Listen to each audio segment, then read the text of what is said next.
नमस्ते। मैं हूं पूनम गौड़ और आप देख रहे हैं oneworldnews.com की प्रस्तुति उन ग्रहों की बातें। आज के प्रोग्राम में बताऊंगी आज का पंचांग, हर राशि का राशिफल, कहानी किस्से में बताऊंगी कि श्राद्ध की उत्पत्ति कैसे हुई, उसकी कथा सुनाऊंगी और आखिर तक मेरे साथ जुड़े रहिएगा। जिनका जन्मदिन है उनका वर्षफल बताऊंगी और साथ में साल भर के उपाय भी। शुरू करते हैं आज के पंचांग से। आज बुधवार 10 सितंबर 2025 है। आश्विन का महीना चल रहा है। कृष्ण पक्ष की तृतीया तिथि रहेगी दोपहर 3:47 तक और उसके बाद में चतुर्थी। रेवती नक्षत्र रहेगा शाम 4:03 तक और उसके बाद में अश्विनी। वृद्धि योग रहेगा रात्रि 8:31 तक और उसके बाद में ध्रुव योग। 1.5 घंटे के लिए राहु काल रहेगा दोपहर 12 बजे से 1:30 बजे तक। दिशाशूल रहेगा उत्तर। आज तृतीया और चतुर्थी का श्राद्ध है। आज कहानी किस्से में ये बताऊंगी कि श्राद्ध की उत्पत्ति कैसे हुई। बात करते हैं राशिफल की। मैं यहाँ बता देती हूँ कि मैं राशिफल चंद्र राशि से या नाम अक्षर से बताती हूँ। शुरू करते हैं मेष राशि से। विद्यार्थियों के लिए दिन अच्छा रहेगा। ट्रांसफर ऑर्डर में कुछ बदलाव आ सकते हैं।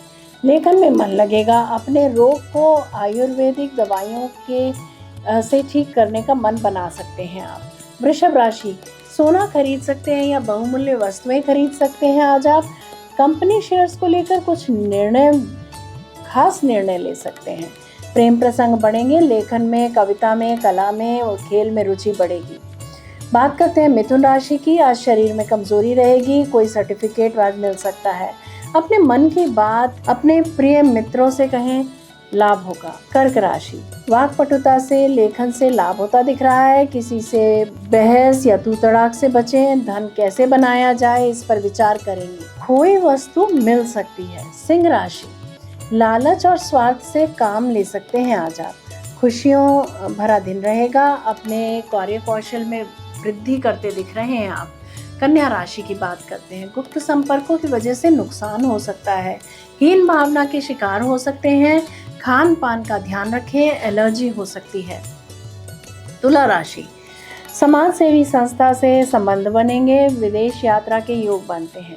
गुप्त संपर्कों से खुशी मिलेगी। मनचाहा निवेश कर सकते हैं आप। वृश्चिक राशि, कार्यस्थल में काम का बोझ जरूरत से ज्यादा रह सकता है। पुरानी वस्तुओं का बिजनेस करने वालों के लिए लाभ के अवसर मिलेंगे। भाग्य आपके साथ है, सफलता मिलेगी।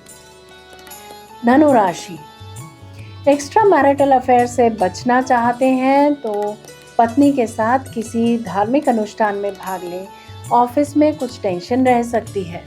मकर राशि, सेहत का ख्याल रखें। दवाइयों के रिएक्शन से कोई रोग लग सकता है। ऑपरेशन में गलती हो सकती है। अगर नौकरी बदल रहे हैं तो कोई बाधा आ सकती है। धोखाधड़ी से बचें। कुंभ राशि, प्रेम प्रसंग आगे बढ़ेंगे। छल से बचें। कला, खेल व धर्म के कार्यों में रुचि बढ़ेगी। मीन राशि, वाहन या फर्नीचर खरीद सकते हैं। घर का विस्तार करने का मन बना सकते हैं। समाज सेवा के कार्यों में मन लगेगा। ये था राशि का राशिफल। बात करते हैं कहानी किस्से की। विष्णु पुराण और मार्कंडेय पुराण में श्राद्ध की उत्पत्ति तथा उसकी परंपरा से संबंधित एक प्रसिद्ध कथा है। रुचि ऋषि के प्रसंग के रूप में मिलती है। यह कथा वैदिक कर्मकांड, मोह मुक्ति और पारिवारिक कर्तव्य के बीच द्वंद्व को उजागर करती है। रुचि ऋषि एक महान ब्रह्मचारी, वेद ज्ञानी एवं तपस्वी थे।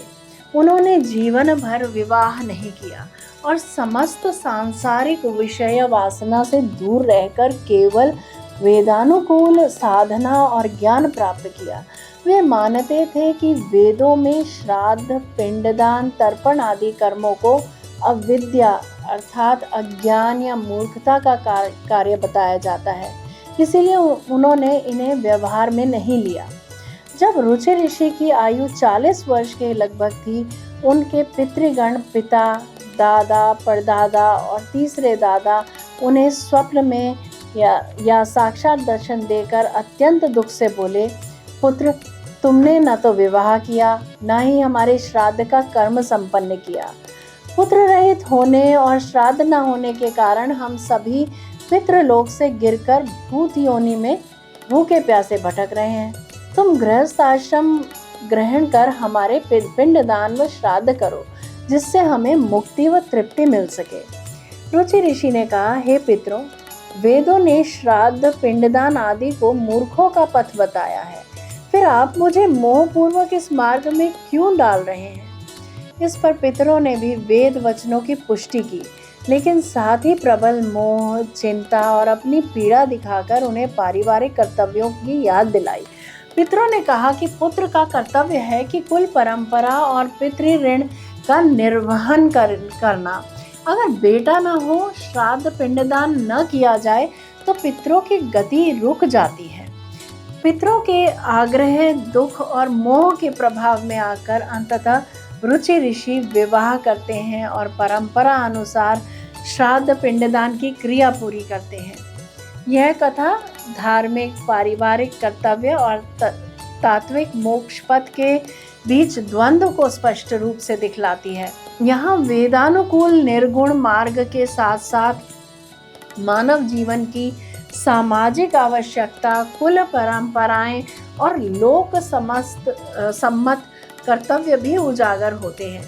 कथा का उद्देश्य यह भी है कि समाज का व्यक्ति केवल मोक्ष की ओर भागे, किंतु सामाजिक कुल धर्म को न भूले। हालांकि इसी प्रसंग के आगे यह भी लिखा मिलता है कि रुचि ऋषि ने मृत्यु के बाद उन्हें पशु योनि सुअर में जन्म मिला, जिससे यह संकेत मिलता है कि केवल कर्म कांड या केवल संसार त्याग दोनों ही एकांगी है। संतुलन और तत्व ज्ञान आवश्यक है। यह कथा न केवल श्राद्ध की उत्पत्ति बल्कि इसके उद्देश्य, सीमा और धर्मशास्त्रों की बहस, कर्म और ज्ञान संन्यास को दर्शाती है।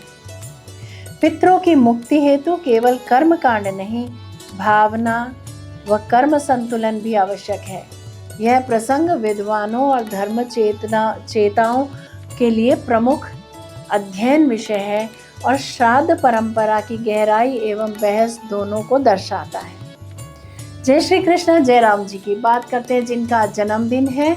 आप सबको जन्मदिन की हार्दिक बधाई व शुभकामनाएं। 2025-26 आपके लिए नई शुरुआत और प्रगति का होगा। करियर में उन्नति के अवसर मिलेंगे, खासकर वे लोग जो प्रशासन, मैनेजमेंट, शिक्षा, लेखन, मीडिया या सरकारी क्षेत्रों से जुड़े हैं, उन्हें पहचान और सफलता मिलेगी। यदि आप व्यवसाय करते हैं तो इस वर्ष कोई बड़ा प्रोजेक्ट या विस्तार संभव है। आर्थिक रूप से समय शुभ है, आय के नए स्रोत खुल सकते हैं, हालांकि खर्च भी बढ़ेंगे, इसलिए योजनाबद्ध निवेश जरूरी है। इस साल आपके रिश्तों में परिपक्वता आएगी। अविवाहित लोगों के लिए विवाह के योग हैं और विवाहित लोगों को संतान सुख या परिवार में किसी शुभ कार्य का आनंद मिल सकता है। हाँ, अपने अहम को नियंत्रित करना आवश्यक है, अन्यथा छोटे विवाद बड़े हो सकते हैं। पूरा वर्ष आप ऊर्जा से भरपूर रहेंगे, परंतु अधिक काम के कारण थकान हो सकती है। पेट व आँखों से संबंधित समस्या पर ध्यान दें। योग और प्राणायाम आपको संतुलित रखेंगे।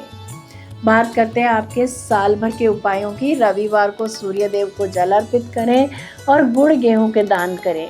यह उपाय आपके आत्मबल और भाग्य को मजबूत करेगा। यदि आपको मेरा ये प्रोग्राम पसंद आया है तो इसे लाइक, शेयर, सब्सक्राइब करें, बेल का आइकॉन जरूर दबाएं और कल फिर मेरे साथ जुड़िएगा oneworldnews.com की प्रस्तुति उन ग्रहों की बातें में। नमस्ते।